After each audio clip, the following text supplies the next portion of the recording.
500 tahun antara Syekh Subakir dengan Sabtu Palon akan diganti dengan penagihan janji Eyang Sabtu Palon saat ini. Mohon penjelasannya.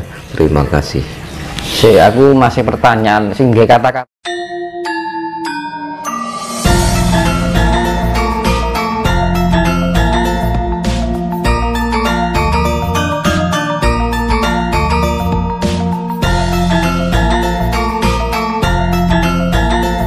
ya. Oh, ini dari Mas Agus Dharma. Itu pertanyaan buat Mas Tinus. Minta dong dikupas tentang kembang, bakar dupa dan lain-lain, ditinjau dari sisi filosofi, nalar, logika, makna, tujuan, manfaat dan lain sebagainya. Sekalian juga diwedar macam jenisnya. Pertanyaannya berat. Ya kak, dupa itu kan macam-macam aromanya. Kalau contohnya saya ini dupa ini, saya lebih suka sama teratai. Aroma lotus itu loh, karena teratai itu lebih condong ke halus, kasih.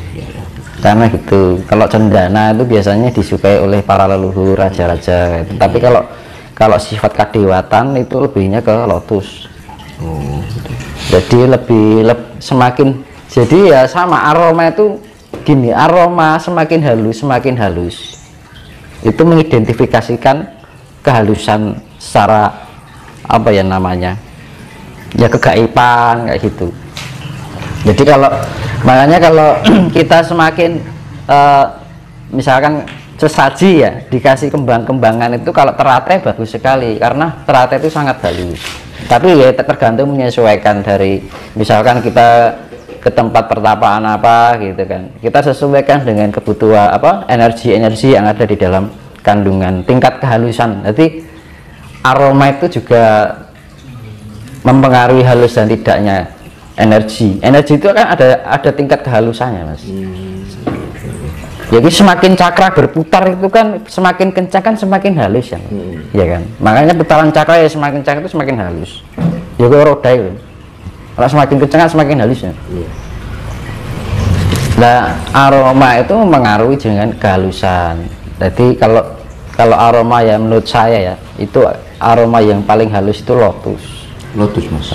Kalau kita meditasi, kita untuk mengolah rasa kasih, saya sarankan pakai aroma dupa yang lotus teratai.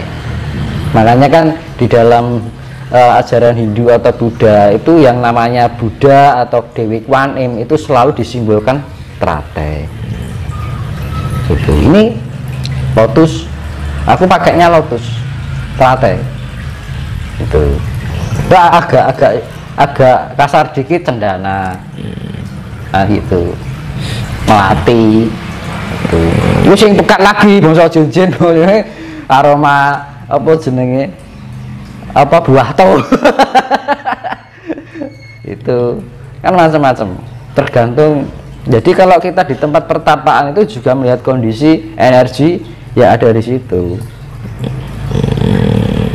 Nah itu ya juga pengaruh di dalam kegaiban, juga pengaruh karena kita menyesuaikan sebenarnya tergantung tergantung kebutuhan ya. Kita karena di saat kita meditasi kita butuh kelembutan atau butuh energi power gitu, Mas, kan beda lagi ya. Iya, butuh power atau butuh kesaktian. Kalau kesaktian nganggo lotus ya gak cocok. Gitu loh. Menyesuaikan sebenarnya masalah aroma. Bunga-bunga itu juga menyesuaikan. Kalau ingin dikintili orang ya pakai kembang kantil. Biar kita lebih menarik dipandang orang. Wah, kita kelihatan auranya ya sering-sering aja makan kembang kantil. Dimakan, Mas? Oh iya, aku suka kayak gitu. Aku suka makan kembang juga. Loh, bagus loh. Untuk energi ruh kita juga bagus. Aroma wangi-wangian itu juga karena semakin keharuman itu sangat halus ya, kita juga manfaatnya apa, Mas? Untuk apa, Mas?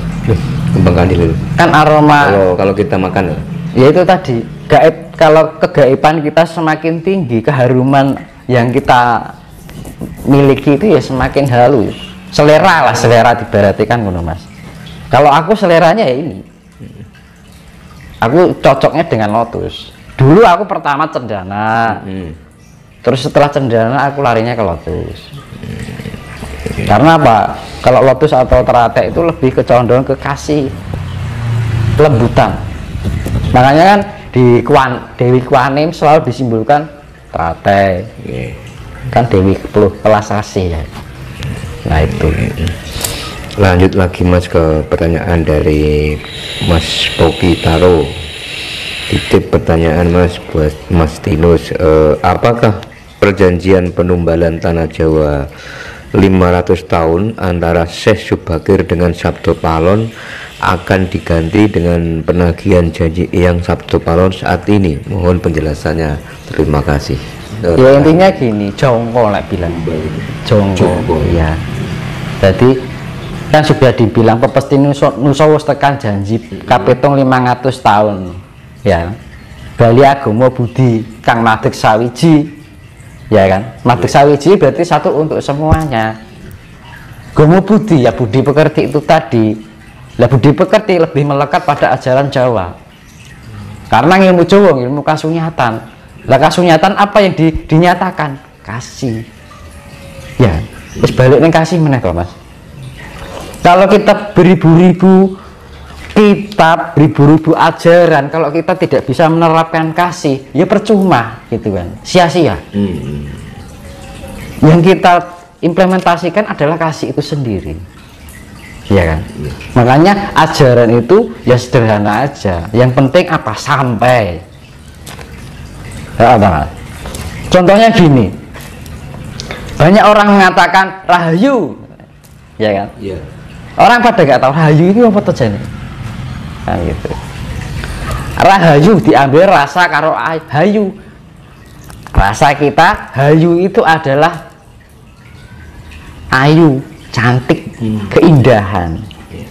Memberikan salam yang menggunakan rasa yang indah, inner beauty yang tumbuh dari diri kita untuk menjadi suatu cahaya yang sifatnya tebaran kasih. Sebenarnya kan artinya rahayu lah aku gitu Mas. Iya kan? Rahayu, rasa hayu, rasa yang cantik, ya kan, rasa yang indah, beautiful, kan. Lah yaitu rasa itu dibilang kita kalau sudah bisa merasakan apa yang ada di dalam diri kita, maka diri kita akan memancarkan cahaya kasih itu cahaya kasih itu sendiri. Artinya aku ya sini. Makanya di salam rahayu kan gitu. Kalau di Bali atau Hindi ya Om Swastiastu kan gitu, sama aja arti. Kan pada yang ngerti ini rahayu tapi pada nggak tahu artinya kan gitu. Nah itu yang artinya seperti itu. Rahayu itu adalah rasa ayu.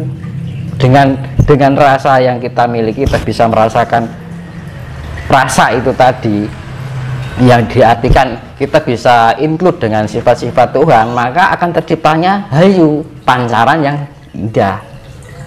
Kan enak toh kalau ada suatu pancaran yang indah, berarti kita sudah mewujudkan sifat Tuhan, iya kan? Makanya ketika kita tersenyum, kita bisa memancarkan kedamaian, ketentraman, sifat yang menyejukkan. Itu adalah gambaran dari wujud Tuhan. Kita sudah mewujudkan Tuhan di dalam perilaku kita, ucapan kita, rasa kita, pikiran kita kan. Nah itu sebenarnya orang yang sudah nyawiji dengan Tuhan seperti itu. Itu konsep ya, yang artinya sudah manunggal karo Gusti, manunggaling kaumpo lan Gusti, sifat yang Tuhan yang include di dalam diri kita. Karena kita merasakan keberadaan Tuhan itu sendiri. Ketika kita bisa merasakan keberadaan Tuhan, maka mulut kita harus tetap bersandarkan kasih, pikiran kita berlandaskan kasih, ras kita merasakan juga berlandaskan kasih, perilaku kita juga berlandaskan kasih. Maka dengan kasih itu bagian dari perwujudan Tuhan melalui perantaraan ucapan kita, pikiran kita, rasa kita, perilaku kita. Kan gitu, selesai Pak. Makanya saya bilang satu kitab itu ayat 1 kasih, ayat 2 kasih, ayat 3 kasih, sampai 1000 ayat kasih, selesai. Kalau kita beraneka ragam ini itu, harus melarang ini itu, kalau nggak tercapai masih bisa menyalahkan orang aja, berarti kasihnya di mana kan gitu. Nggak ada orang yang tidak ada kebenaran selama kita masih bisa menyalahkan kan ya. Tidak ada kebenaran, tidak ada yang ditinggikan selama kita masih merendahkan, ya kan. Kalau menyalahkan orang kan secara nggak langsung kita merendahkan orang, nah gitu. Nah, kecuali kita menasihati, beda lagi. Ngalahke kalau nasihati beda loh, ya kan. Memberi masukan atau sharing beda lagi. Kalau nyalahke kan sifatnya menjat, dan sedangkan kita tidak lepas, kita sendiri kadang-kadang tidak lepas dari sebuah kesalahan.